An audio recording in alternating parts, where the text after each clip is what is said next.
Hello fellow humans and welcome to the episode of Your Replays. Now if you want Your Replays featured on the channel, join my Discord, link to that in the description.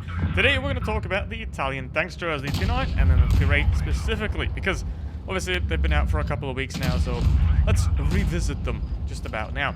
Now first of all, the cock shell is still shit, with the reserve shell as it's called, but no, it's a cock shell because you can only look, you can't participate. So it's not really a great feature, and it's not as bad as the missiles, but it's kind of like if the missiles only harm you. It's a bad feature that shouldn't exist. Because here's the thing, these vehicles with a 2-shot auto reloader would be better. Now, obviously we just skipped a bit of reload there, because obviously what are you going to do? You're going to sit there, have extremely low DPM, you can't fire that third shell anyway, which means you basically have a 2-shot auto reloader.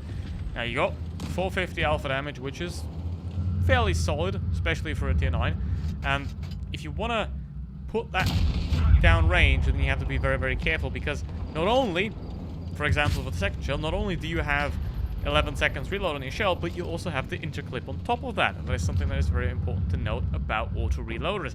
The interclip happens first, and then your shell starts loading. So in this case, 3.5 seconds they have to wait before you can actually start reloading the next shell. And obviously, if you shoot while you're reloading, you lose the shell. So auto reloaders are very, very complex to play, and adding another layer of complexity with the stupidly long reload of the third shell, that's not fun. So again, that should definitely be adjusted. So I haven't really seen that many of these vehicles out in the battle. Like, normally you see quite a few of them in the first couple of weeks, but with something like a Minotauro, they've been relatively rare. Maybe because people aren't as interested in tanksters as they are in a heavy tank like a Type 71, but I've seen them quite rarely. And if I've seen them, they probably, most of the time, weren't very impactful anyway. Just very, very rarely did a Minotauro do a lot of damage. Because what you need with a tank like this is extreme patience and a lot of time on the clock as well. A game like this is very good for that. It's already quite a lot happened. We're already down to 3 minutes. And obviously I skipped all the beginning parts because I just wasted time for me and for you. So at this point, 3k damage done already. It's a very, very slow process with these vehicles, which means you have to be very, very careful with what you do. You can't really just go in balls to the wall like you could with, let's say, a E75, where you can just go straight in and fight everyone. You can't really do that with this vehicle, because you do have solid armor, solid enough-ish. However, with your reload, you have an even bigger problem than an auto loader. Because an auto loader, you're either loaded or you're not. With this thing, you can kill your own reload if you fire too early, which is not really great. So, in my opinion, a vehicle like this, with that extra reserve shot, is pretty much worse than a regular auto loader, which is not really that great. Now, the enemies are winning. The E75 has decided to not live anymore. But again, it takes a lot of time for these tanks to be effective, which means you have a quick match, especially in the current matchmaker. We have a lot of 7-0s and stuff like that. As you can see, that 30-second reload. And that's just the fully upgraded reload. If you play the stock, congratulations, your reload is about 7 hours. Exaggerated, but still. So, because obviously a lot of people are free to play, you'll play this thing with a 75% crew. Your reload's going to be 30 seconds. Which is insane. And another important thing about these vehicles is they're not effective once you get into the battle at the beginning, right? At the beginning, it's very easy to do damage because everyone's unorganized, and at the end of the battle, it's easy to do damage because everyone's unorganized. So to not even be loaded at the beginning is a really, really bad thing for these vehicles because of that third shell. But Tesla has done 5.6k damage with an ace as well, because you need that patience with these vehicles. Now, let's go to the T8, and there is no doubt that this is not built for the auto reloader. Using the auto reloader on the T8 should be a crime punished with, I don't know, getting your feet tickled for 7 hours or something. Because the single shotgun, it can pretty much rival the Yak-Tiger-88's gun in effectiveness, which is a lot. The auto loader, well, let's compare this. I think the auto reloader is like a dog with 3 legs. And this one is like Usain Bolt.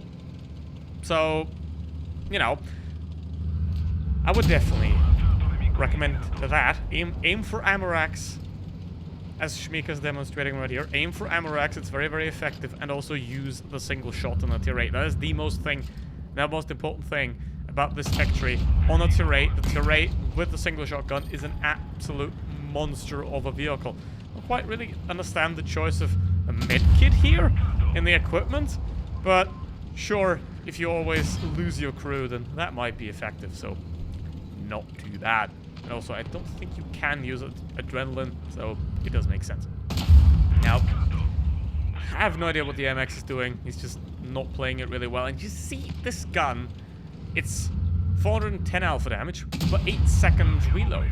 For example, an IS-3 has like 2-3 seconds more reload with less alpha damage. So this gun is absolutely bonkers, and it basically does have a platform that plays like a heavy tank. So basically, you have a heavy platform with a tank destroyer gun, something that, for example, the Arctica 88 kind of doesn't have. But the platform's shit, and the gun's insane. This thing is pretty good on both, except the accuracy sometimes, but who doesn't know it? Now, 4,000 damage already dealt right here, and it's still 2 versus 4, which is why I always recommend don't go 2 balls to the wall, because the more hit points you retain until the end of the battle, and if you get 2 ammo racks in a single game, then you will do really, really well. So 5.6k damage already, which is absolutely insane. So well done there. Now it's a 1v1 against a IS-8 that isn't the brightest, as it seems, and 6k damage. So basically, to sum up this line again, don't go past tier 8. The tier 8 is amazing. The tier 8 is absolutely fantastic with the single shotgun. However, the auto reloaders are significantly disappointing compared to this one.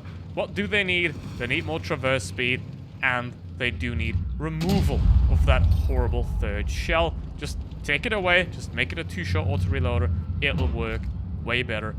So, all in all, I would not recommend them. Still, after a couple of weeks of having played them, it's pretty much still the same. And what you gotta do now is get rid of the IS-8, because it's an IS-8, and he's a 1-shot.